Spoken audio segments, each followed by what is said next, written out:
I'm doing video right now. He's teaching them the Macarena.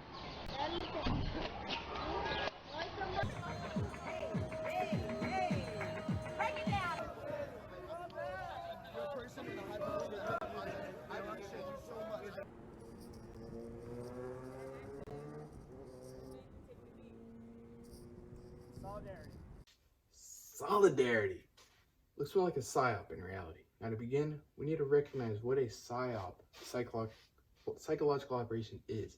Let us go straight to the official Tactics and Counterinsurgency manual from the headquarters of the Department of the Army. Psychological operations convey selected information and indicators to foreign audiences to influence their emotions, motives, objective reasoning, and ultimately the behavior of foreign governments, organizations, groups, and individuals.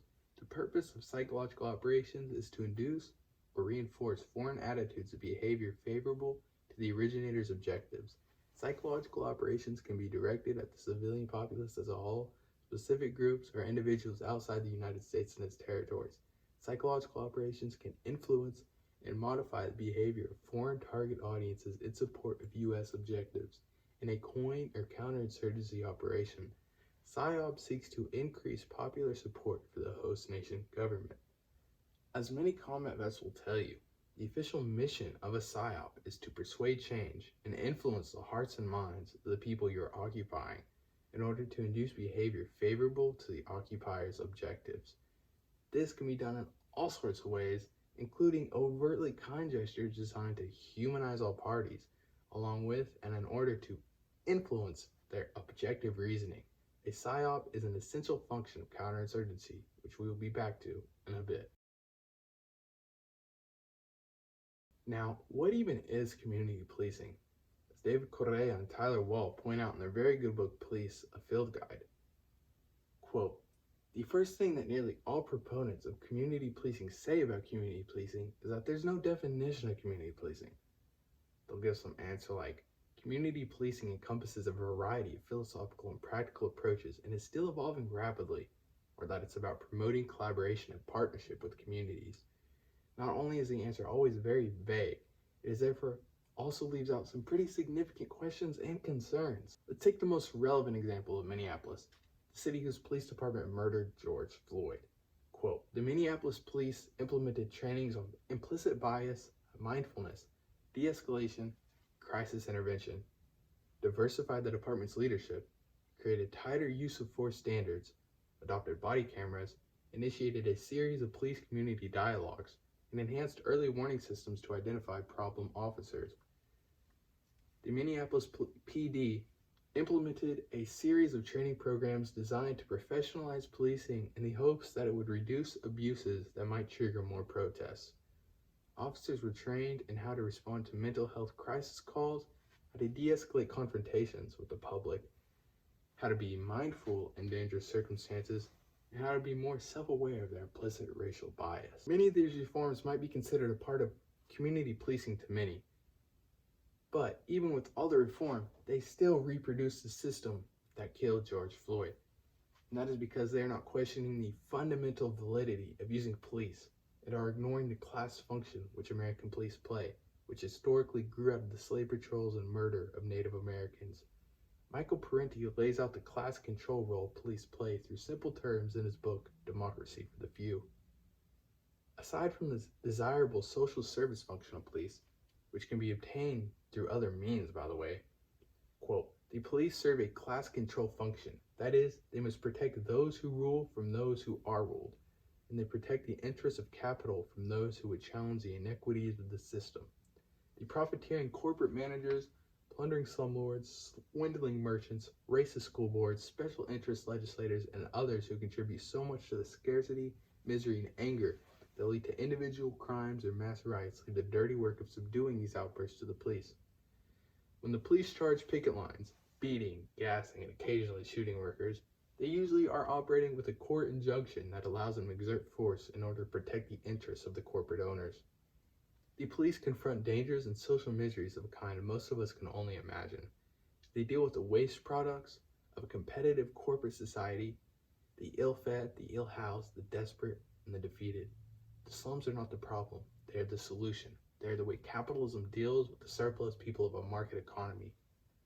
And for all they cost the taxpayer, crime, police, and welfare, the slums remain a source of profit for certain speculators, arsonists, realtors, big merchants, and others.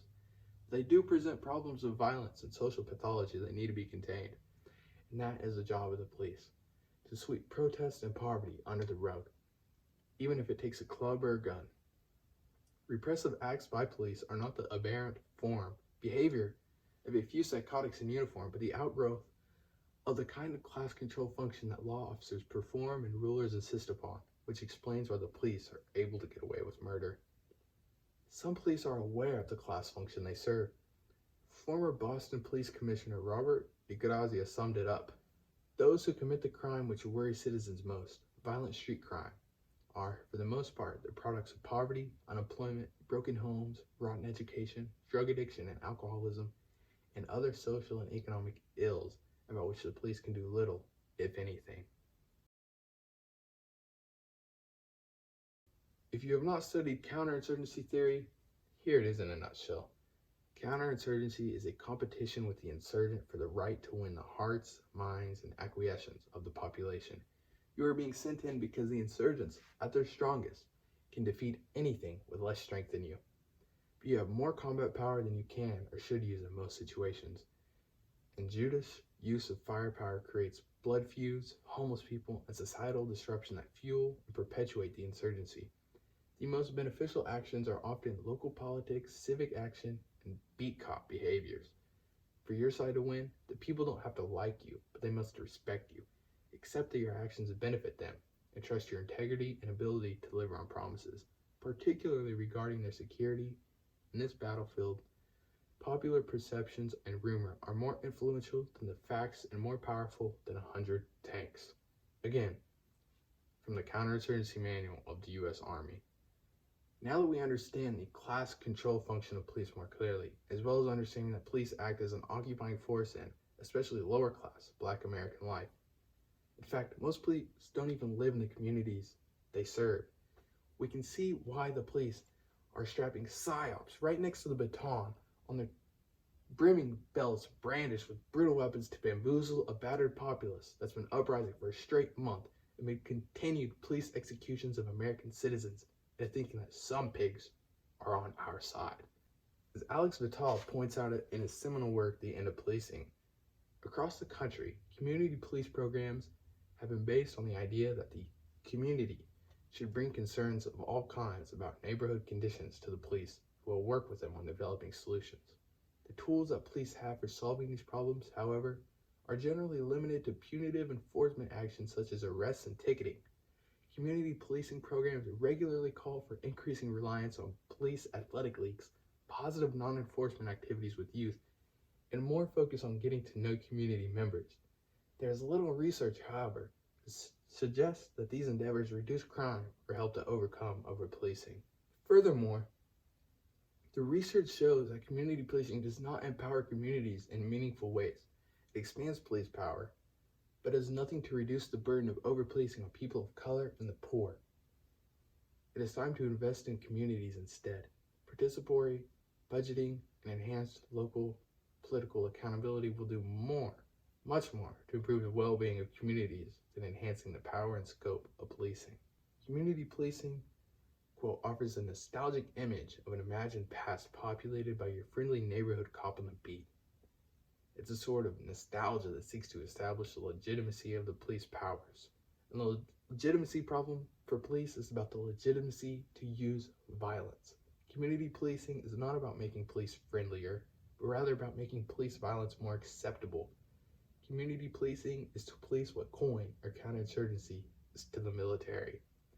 The final report of President Barack Obama's Task Force on 21st Century Policing explains community policing as a way to help community members see police as allies rather than as an occupying force. This military illusion is not an accident.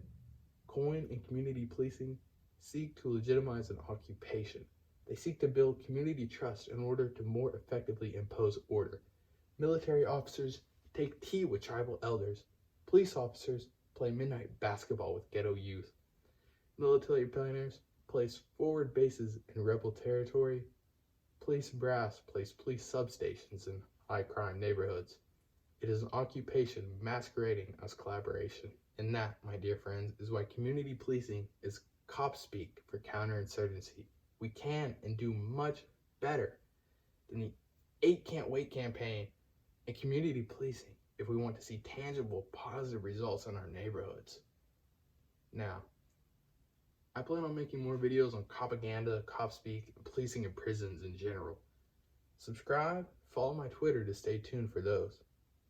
Now, if you're feeling generous and you want to help out with my bills, help me eat, and you wouldn't mind, consider leaving a tip on PayPal or even subscribing to my Patreon. I'll put all the sources in the description. Thank you.